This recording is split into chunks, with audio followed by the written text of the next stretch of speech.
Di ba kanina, natandaan nyo, July 17, pumunta ang mga military attaché para dukutin ng mga bata. August, September, October, November, December, January, hindi pa kaagad-agad nadukot pala ang mga bata pauwi ng Pilipinas. So from doon ang mga ang mga military attaché. But ano ang nangyari?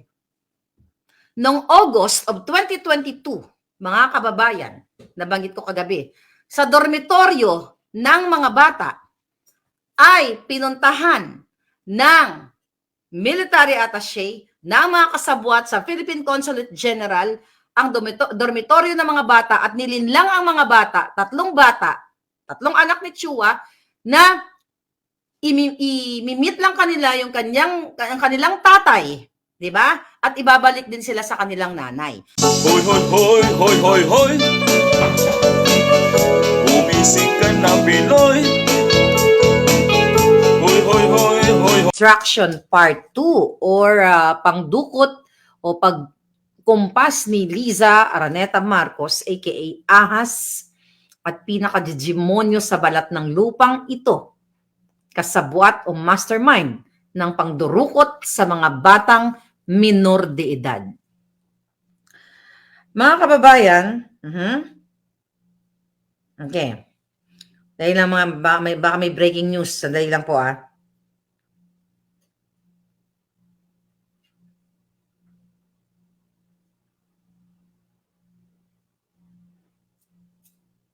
Okay. Mga palangga, kailangan marinig ng buong sambayan ng Pilipino ang ating pag-uusapan ngayon. Subukan kong magpakahinahon para, I'm always saying that. All right, Mai Perez, thank you very much. Gina and Corazon. Tuloy na tayo mga palangga. So, the other night, I think, in-expose ko sa inyo ang yung audio video o audio message ni Liza Ahas Araneta Marcos kung saan siya po ay nakiusap sa asawa ni then DFA Secretary Teddy Boy Locsin Jr. Na si Louie o Maria Lourdes Barcelon. Alright? Ngayon, din sa kakapapasok pa lang at kakilala pa lang sa akin, pwede nyo balikan yung for part 1 natin. Pero ngayon po may nakuha tayong detalye. Kumbaga, detailed, okay? Sa ating mga informante na suka-suka na dito sa katarantaduhan ni Liza Marcos at ni Puting Jr. So ito pong extraction o pandurukot sa mga bata, minor de edad, 2 bata mula sa kanilang dinukot, inagaw sa kustodiya ng kanilang ina, ay isa pong high crime, hindi lang sa Pilipinas, kundi sa buong mundo. Ito po ay pag-agaw sa karapatan ng ina na yung pangangalaga ng kanyang anak ay inagaw sa kanya ni Liza Araneta Marcos. Ginamit ni Liza Araneta, ulit-ulitin ko mga kababayan, ang First Lady Ahas, ginamit ang kapangyarihan, ang koneksyon para dukutin illegally ang mga bata. So, papakinggan uli natin. Okay? Ang isyong ito, nagkaroon ng pag-aaway ang mag-partner. Kasi itong si Francis Chua at ang kanyang partner ay hindi sila kasal. Right? Pero may anak silang 3. Okay. Konting background lang, itong si Francis Lloyd Chua, mga kababayan, ay kaibigan ni Liza at ni Marcos Jr. at ayon sa ating informante, kasabwat sa mga illegal activities nila sa loob ng gobyerno. Kumakamal ng milyon-milyon o maybe billions now, lalo na ngayon, na minamaniobra ni Liza Marcos o Liza Araneta. Magkatuwang sila. Actually, maraming personalities involved here. Dito sa pangdurukot o pagkumpas ni Liza, pag-mastermind, sangkot po dito ang AFP, DFP or yung ISAF. Okay, under ISAF. Sangkot po dito ang Department of Foreign Affairs, Bureau of Immigration, Department of Justice, Philippine Consulate General in Turkey. Okay? Si Lisa, si Chua, si Marcos Jr. Kaya nga sinasabi ko sa inyo mga kababayan, ang gobyerno ni Kuting Jr., ni Marcos Jr. ay isang malaking sindikato. Napag-alaman ko, mga kababayan, na ang nanay ng mga bata, which is ang biktima, ay naninirahan na sa Turkey. Okay? Dahil nga meron silang pag-aaway ng kanilang asawa, not asawa, ng kanyang partner na si Chua. Okay? Magkaaway sila. So in 2021, nasa Turkey na itong nanay at ang kanyang anak, 3 anak niya doon kay Chua. Okay? Actually, meron siyang 4 na anak, pero anak niya kay Chua 3. Alright. So, mga palangga, ito mga impormasyon na ito, galing ito sa mga concerned people na nakapaligid din kay Lisa Marcos dahil sukang-suka na sa ginagawa niyang high crime nga at illegal paglabag sa karapatang pantao, paglabag sa batas, lahat na.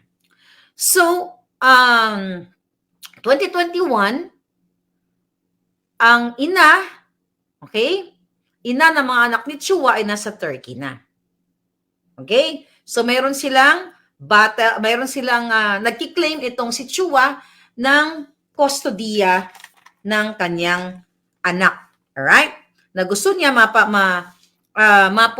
siya ang mag-aalaga sa anak. Pero, actually, nasa custody ng nanay, siya yung may karapatan dahil mga minor age pa ang mga bata. So, kaya nabitbit niya yung mga anak niya noong 2021 sa Istanbul. Come 2022, February 2022, yun yung pinarinig kong boses sa inyo ni Liza Ahas Araneta Marcos na nakiusap po siya sa asawa ni DFA Secretary nung time na yon, Teddy Boy Locsin Jr. Nakiusap o kinasabwat niya. Paparinig ko po uli sa inyo para mas detalyado. Doon sa mga nakanood sa part 1, mas intense ang ating information ngayon.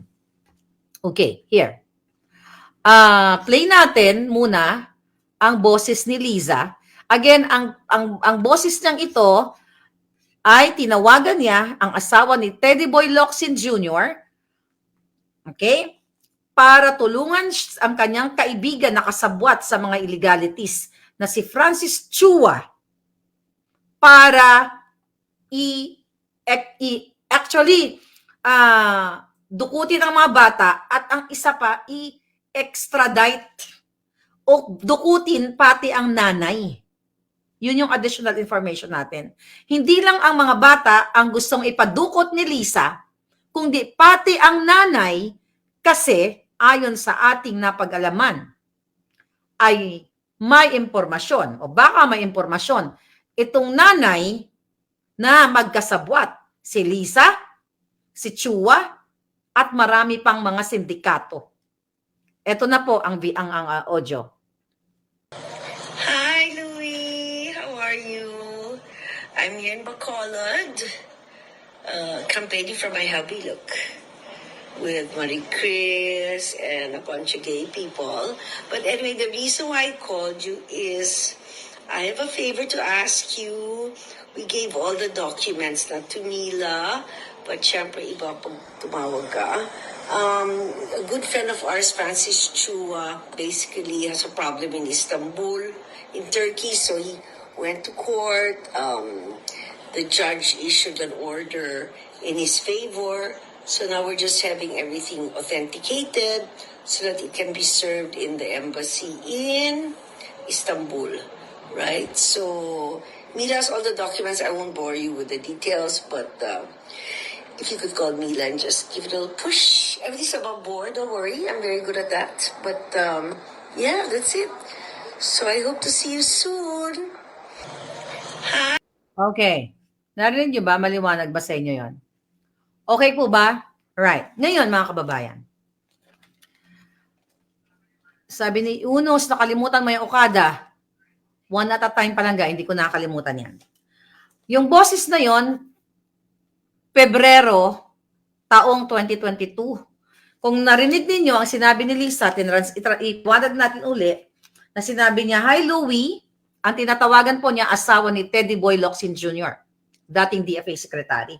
"How are you? I'm here in Bacolod campaigning for my hubby with Marie Chris." And, may iba pa siya mga kasama, whoever. Okay?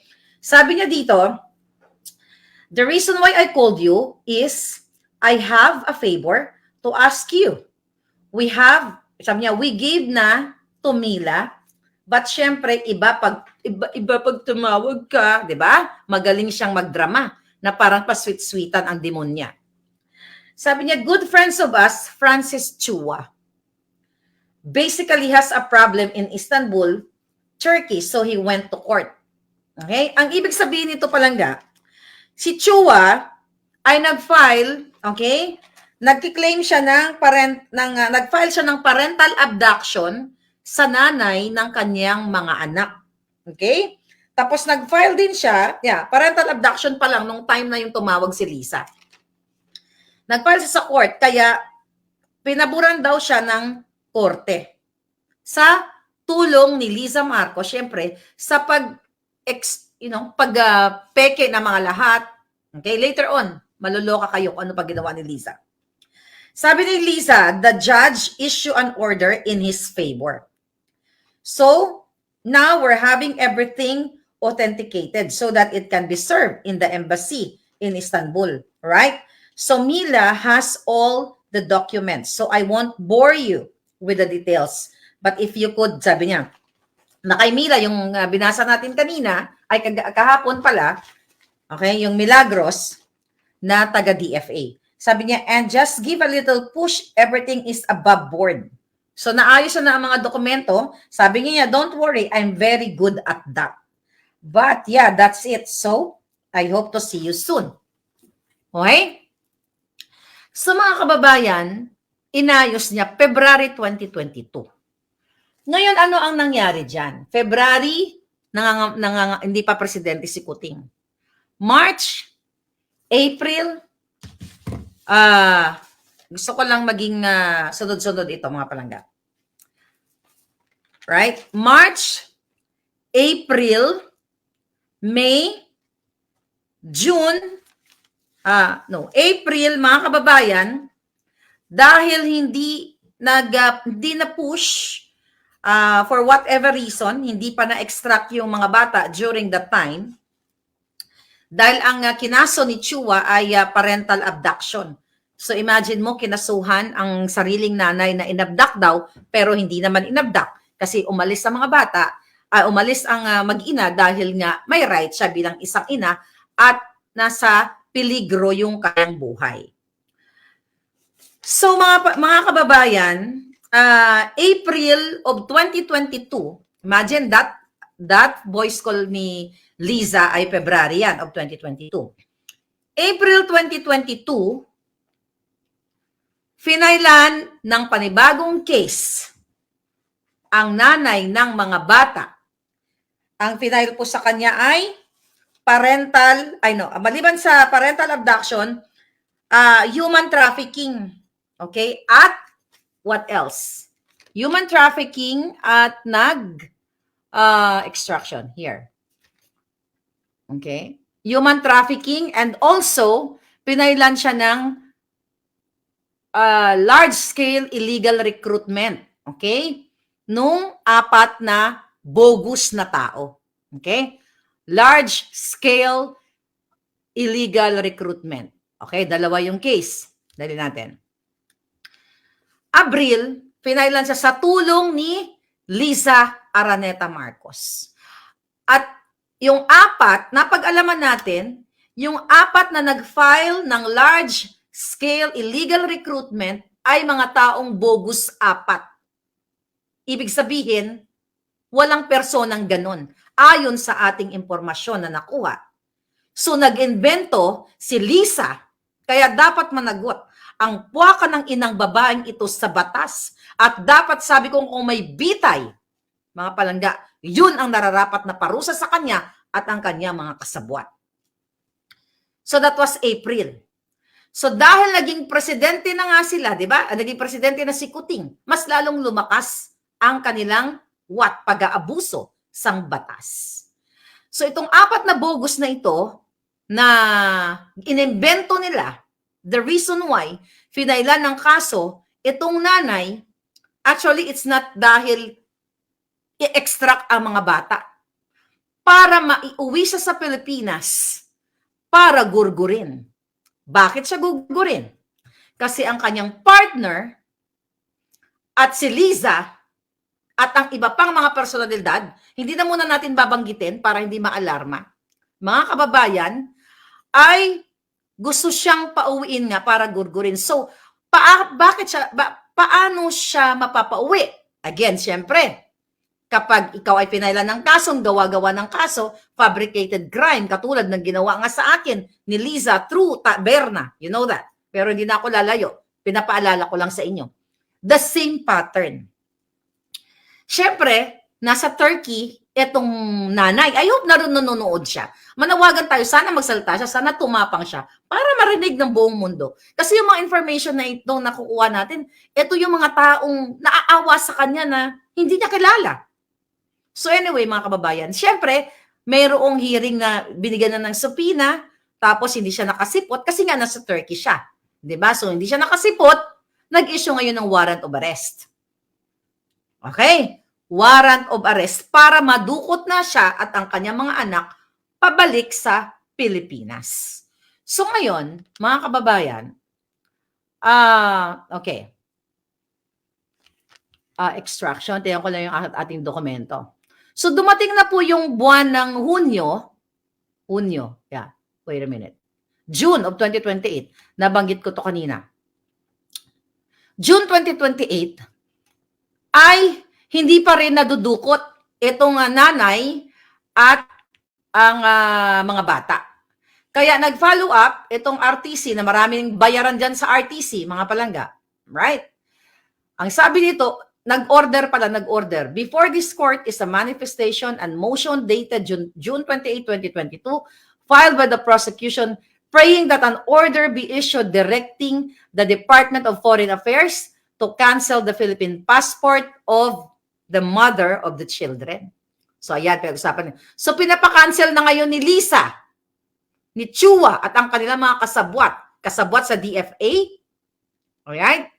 Bago pa umupo si Kuting. So kasabwat dito, si Teddy Boy Locsin at ang kanyang asawa. Kaya ito, naririnig nyo, kailangan nyong sagutin ang taong bayan at kailangan ninyong magbayad sa mga kasalanan ninyo sa pagpaparusa sa isang ina at sa kanilang mga anak, sa kanyang mga anak, na very traumatic experience ang ibinigay ninyo sa kanya.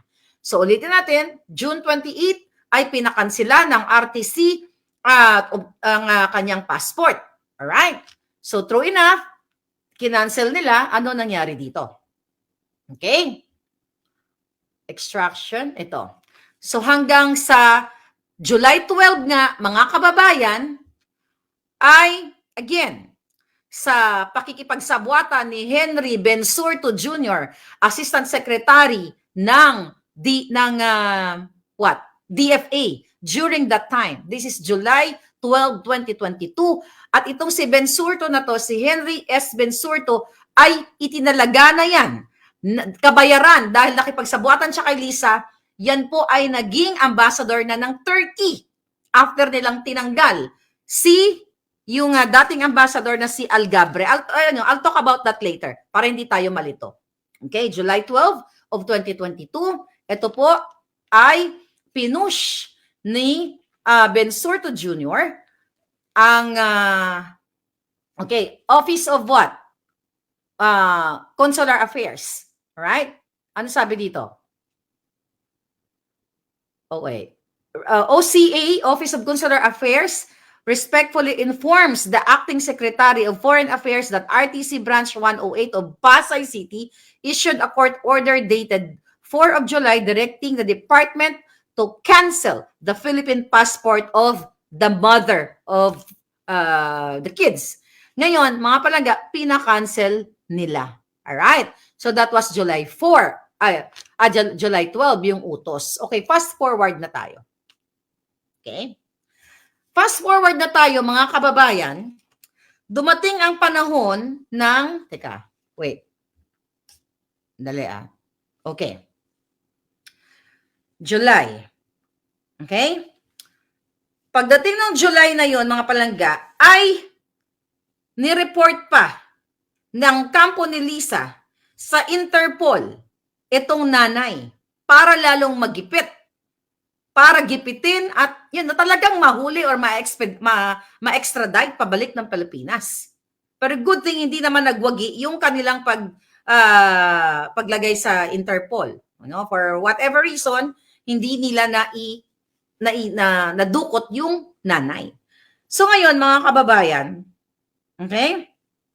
Sabi ko nga, napakahayop nitong si Liza Smugs na ito. Alright?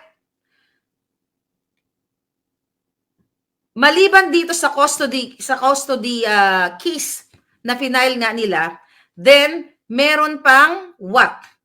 Meron pa pala silang final dito sa nanay ng RA 9260, yung what? Anti-violence against women and their children. Imagine nyo?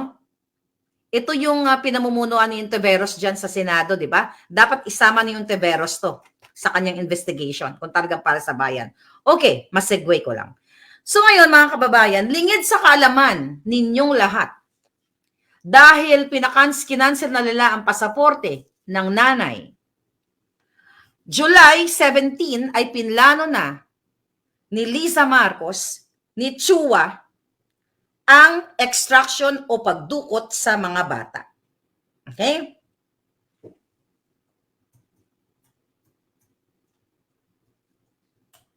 Okay. So again, ito mga palangga. July, bear with me kasi kailangan ma-deliver ko ng bonggang-bongga ang ating mga information. Okay, July 17, mga kababayan, Sunday, July 17, 2022, ay lumisan ng Pilipinas ang mga miyembro ang ISAF na kinuntsaba ni Lisa, ni Tor. Sino si Tor? Yung kasabwat ni Lisa Smugs, si Chua, tingnan ko lang. Dali Sana yung walang hiyang yun? Okay. Hindi natin mapakita. Hanapin ko lang yung itsura niya. Okay. Anyway, si Marcy, okay, sige, wag na lang muna. Okay. So, umalis ng Pilipinas noong July 17 ang mga kinasabwat ni Lisa para dukutin ang mga bata kasama ang kanilang nanay. Okay? So, ang nangyari, mga kababayan, dumating sila sa Istanbul. Okay? Para nga dukutin sa order ni Lisa kasi naaalarma siya, natatakot siya na maraming hawak na ebidensya ang nanay na magsasangkot sa kanya sa kanyang mga illegal activities, sa kanilang mga katiwalian ni Chua. Kaya kasama po, ayan, Marcelino Cotamura, okay? Yung si Tor na sinasabi ko, na pinakita ko sa inyo ang picture no nakaraan. So ngayon, mga kababayan, July 17, dumating sa Istanbul ang grupo ng ating mga ISAF military sa Pilipinas, or we call it military attaché. Ngayon, mga kababayan, noong July 19 of 2022, dahil nga ang mga inutusan ni Liza na mga military attaché para dukutin ang mga bata, pati ang nanay, ay nasa Istanbul na. Doon ngayon natin ipapasok yung boses ni Social Secretary Bianca Zubel, okay? Na pinipigilan niya o humingi siya ng tumawag siya kay Lisa na i-hold muna ang pagpalit ng mga pwesto sa ISAF. Okay, pakinggan natin muna para mas ma-explain ko ng husto. Ito po ang boses ni Bianca Zubel. Okay, wait. Here, Social Secretary Bianca Zubel, go. Liz, hi.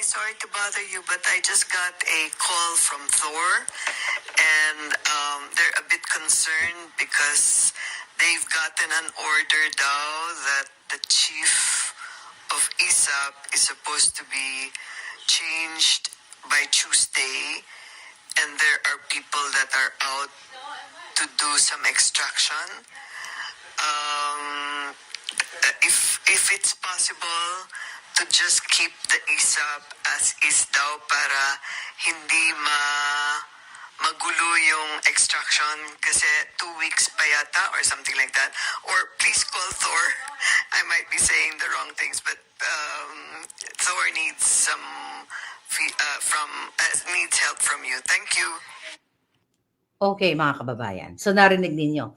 So, yung date na yan, yung boses, yung boses ng, yung audio voice na yan, ni Bianca Zobel, ay July 19 of 2022. Sinasabi niya dyan na wag munang magpalit ng, okay, wag muna magpalit ng chief ng ISAF. Kasi nga, nasa Turkey, nasa Istanbul na ang mga military attaché na inutusan nga nila na dukutin itong mga bata, pati ang nanay actually, mga pala, para pabalikin sa Pilipinas para magurgur nila. So, yun yung scheduled nga ng turnover between Major General ni Imbra, okay? At papalitan ni Brigadier General Teofilo, okay? Na magiging chief ng ISAF. Ngayon, mga kababayan, pinapahold niya, di ba? At ang nangyari dito, mga palangga, nung nalaman, okay, after a couple of days, nung nagkaroon na ng pagpapalit ng chief sa ISAP, ay nalaman nga ni Brigadier General Teofilo na yung pagpapadala sa mga military attaché ni Lisa, ni Thor, okay, yung alias Thor, and also ni Chua dahil magkakasabwat sila, ay unauthorized o illegal na walang travel order mula sa AFP at sa DND. Walang aprobadong travel order. Yun ay talagang ginawa ni Liza as Araneta. Inabuso niya yung batas, inutusan niya yung mga taga-ISAP, yung mga military attaché, dahil nga umiikot ang kanyang kipay. Dahil idadrag siya, not idadrag, dahil maari na ang nanay ay may ebidensya na magbubulgar sa buong mundo kung gaano kademonyo o nilapastangan ni Lisa ang batas kasama ang kanyang mga kasabwat. So nung nalaman ni Brigadier General Teofilo na unauthorized yung pag-deploy nila doon sa mga military attaché sa Turkey para nga dukutin ang mga bagets, mga palangga, and also mga kababayan, even the ambassador that time na si Mariel Algabre ay nagtawag din. Okay? Tumawag din, in-inform niya ang AFP na bakit may mga military attaché sa Istanbul na hindi nakipag-coordinate sa kanila or illegal. At sinasabi ng mga military attaché para dukutin ang mga bata, sinasabi nila sila ay inutusan ni Liza Araneta Marcos. Ngayon, mga kababayan, grabe. Alright? Ang sinasabi ng ambassador, ang sinasabi ni Teofilo na baka magkaroon, okay? Baka magkaroon ng epekto ito sa relasyon ng Turkey at ng Pilipinas kasi nga, Turkey government. Kasi mga kababayan, ito ay what? Illegal. 'Di ba? Hindi siya sa tamang proseso. Illegal na ginawa ni Liza Ahas Araneta Marcos. Ano ang nangyari doon? Dahil nag-resist si Teofilo at itong si pangalan nito, yung dating ambassador. Okay? Si Algabre, later on ay pinagtatanggal sila sa trabaho. Alright? Not only that. Okay? Ang eksena dito, mga kababayan, dahil nga itong si Teofilo ay iniiwasan niya na hindi magkaroon ng problema ang Pilipinas at ang ating ang government ng Pilipinas at ang Turkey, mga palangga, ay inano niya itong extraction na to na dapat hindi ito ituloy kasi nga bawal ito. At bawal, talagang bawal. Paglalapastangan sa batas, paglalapastangan sa karapatan ng mga bata, sa karapatan ng kanyang ina. Ngayon, nagalit si Lisa Ahas, galit na galit ang Jutang Gimenez. Kaya naman, mga kababayan, tinanggal si Brigadier General Teofilo. 3 months lang siya nag-serve. Actually, barely 3 months lang siya sa opisina dahil siya ay ginawa niya ang kanyang trabaho. Dahil siya ay inisip niya na ang gobyerno ng Pilipinas at ang gobyerno ng Turkey ay magkakaroon ng backlash o hindi pagkakaunawaan kung gagamitan ng dahas o abusuhin ang batas sa pagdukot ng mga bata at ng nanay. So, tinanggal yon si Mr. Sana magsalita ito mga military person, yung mga high-ranking officials natin, you know? I don't know. Hanggang kailan kayo magtitiis, mga sir, mga ma'am? Isang babaeng ahas ang kumukontrol sa inyo. So ngayon, mga palangga, ang nangyari dito, ang isang mataas na general na ginampanan niya ang kanyang trabaho at hindi ipatupad ang utos ni Lisang illegal, tinanggal pa sa kanyang trabaho. At I believe, mga kababayan, pati ata yung mga inutusan niyang military attaché ay pinagtatanggal niya rin later on. Pero mga palangga, ang nangyari dito, di ba kanina natandaan nyo, July 17, pumunta ang mga military attaché para dukutin ng mga bata. August, September, October, November, December, January, hindi pa kaagad-agad nadukot pala ang mga bata pauwi ng Pilipinas. So from doon ang mga you know, ang mga military attaché. But ano ang nangyari? Noong August of 2022, mga kababayan, nabanggit ko kagabi, sa dormitoryo ng mga bata ay pinuntahan ng military attaché ng mga kasabwat sa Philippine Consulate General ang dormitoryo ng mga bata at nilinlang ang mga bata, tatlong anak ni Chua, na imimit lang kanila yung kanilang tatay, di ba? At ibabalik din sila sa kanilang nanay. Yung dalawang bata, during that time, 8 to 9 years old.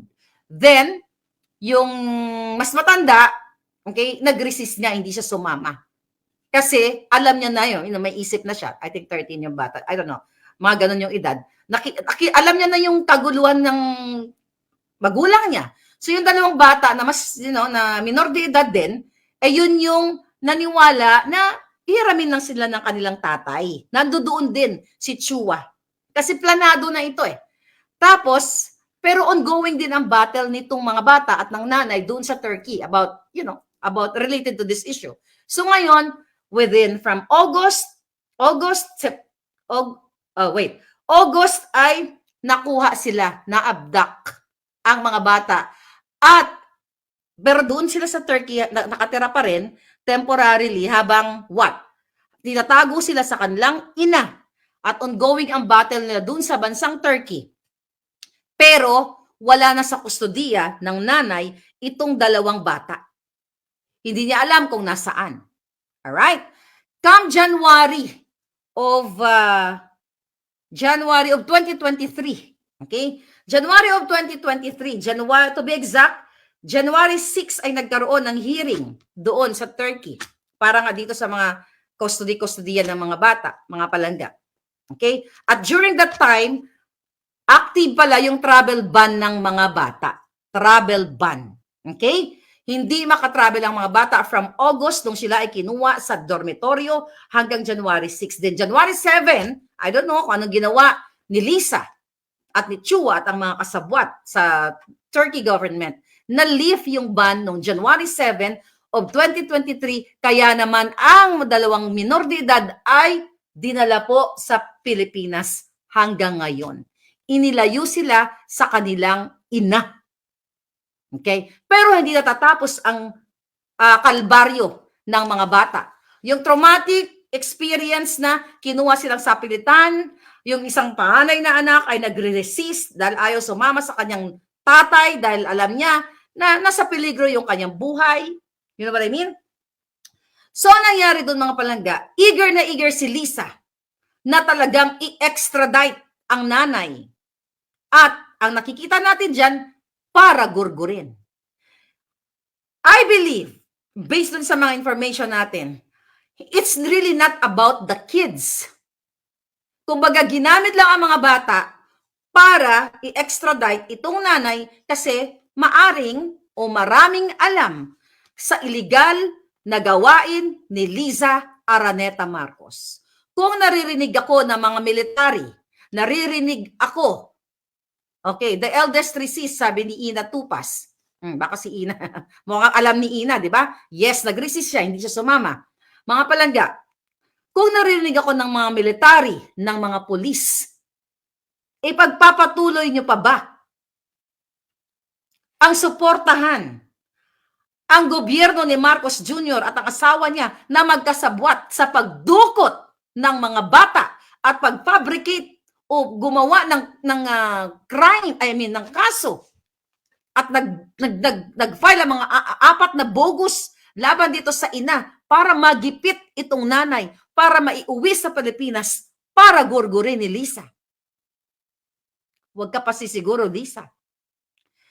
Sisikat ka sa buong mundo. I'm telling you. Not only this case, dito sa pag-extract, pati sa Okada, may tanong kanina, maresisikat ka sa buong mundo, tangina ka. Iikot na tumbong. At sisigurduhin natin, mga kababayan, na pagbayari ng hayop na ito dahil itong kasalanan nila ni Marcos Jr. Ito ay what? Panghabang buhay na kulong. Kung meron ng bitay, sabi ko nga, gitay or masahol, sabi ko kulang ang buhay ng ahas na ito para pagbayarin sa crime na ginawa niya. Paggipit ng isang ina na tumatangis sa pagdukot sa kanyang mga anak. Anong klaseng ina si Lisa? Isa ay isang inang animal, isang inang dugong animal. Dahil walang matinong nanay, walang matinong babae na kayang gawin sa isang kapwa niya ina na dukutin ang mga bata para ilayo. But again, that's not the issue actually. The issue, pauwiin ang nanay sa Pilipinas, sa pilitan, through extradition, through gawa-gawang kaso, para magurgur nila. Lisa, I believe, yung nanay ng mga bata, kung naririnig mo po ako, sana yung mga ebidensya kung anumang meron kang hawak, you share it, you speak up, and the people will know. At send mo na lahat, send mo sa akin, sa Maharlika Network at Proton Mail. Kung naririnig nyo ako, Madam, ito po ang email ko, Maharlika Network at protonmail.com. Okay? Kung may ano lang po kayo, kung mag-trust lang kayo. Pero mga kababayan, eto kaya mafia ang gobyernong ito. Itong expose ko, itodo na natin. Total, gusto naman din nila akong patayin eh. Di ba? Itodo na natin lahat. So I challenge the mother, total, gusto ka rin naman nilang patayin. Madam, magtulungan tayo para sa katotohanan, para malaman ng buong mundo, para malaman ng mga military, yung mga military na kayo ay nakakaalam nito kung sino man kayo lahat dyan. You have to speak up. Ginigipit na kayo ng gobyernong ito. Sabi ko nga, only one life to live in this world. Hindi kayo dapat matakot sa babaeng ito. Nasaan ang nanay? Good answer. Ay, good question, sabi ni Ina. Somewhere in Europe. Okay? Hindi ko alam kung anong exact location, but somewhere in Europe na wala na sa Istanbul, lumipat na. At napag-alaman natin, I hope nga, I'm looking forward na ma-interview natin yung nanay. I hope meron siyang tumapang siya dahil sa kanyang tumapang siya ng gusto dahil sa kanyang experience, panggigipit sa kanya nitong gobyerno. Okay? Pagtatanim sa kanya ng kaso, sana ma'am, kung naririnig niyo po ako ay nandito ang mga kababayan and I hope protektado kayo dyan kung saan man kayo naroroon.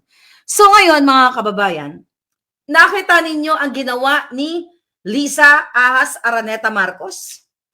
Inagaw ang kustodiya, pero again, that's not really the issue. Naalarma si Liza na baka may hawak na isang vongva ang nanay na makakapagtapos ng kanilang ng karir ng mga smuggler, kidnapper, lahat na. Ngayon, mga kababayan, alright? Okay. Yeah, August, nabanggit ko na ito. Ngayon, mga kababayan, kung ano-ano mga kaso ang i-final dito sa nanay na ito.